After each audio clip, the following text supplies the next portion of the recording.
Sometimes she thought she probably needed therapy. But then she remembered that all the violence was part of her sunny disposition, and it wasn't like she visited trauma on the undeserving. She was like karma, but with good lip gloss. I have a feeling about those two.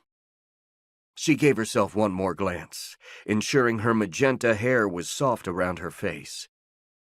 Her dad had argued they should go to a more natural color for this assignment, but she'd started talking about the patriarchy, and when that didn't work, how much her period hurt, and voila, she kept her favorite color.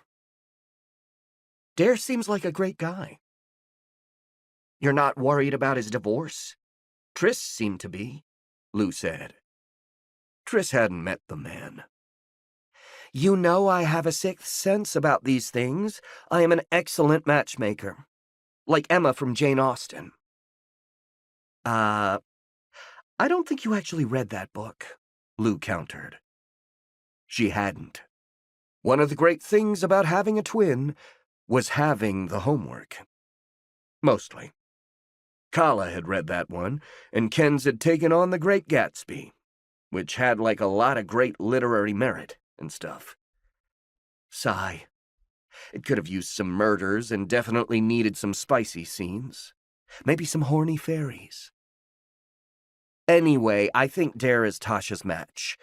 And the fact that he's suddenly become our target is the universe's way of telling her this is the path to take. Like me and Brian. A brow arched over Lou's glasses. There was nothing fateful about you sneaking out of bed to take Kala's place. You're supposed to be backup on this assignment. I know you two have the whole twins, we can switch out at any time thing down, but it's better if one of you does most of the work. It was how they functioned. One twin took the majority of the op, with the other as backup because no matter how careful they were about reporting back on what happened, there were always mistakes to be made. They could be tripped up by the smallest things.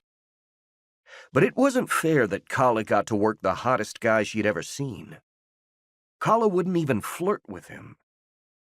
Unless one counted evil stares, sighs that reeked of disdain, and a lecture on proper torture techniques flirting. That was how Kala's meeting with Brian had gone. Kenzie should know because she'd watched the whole thing through Lou's spy glasses.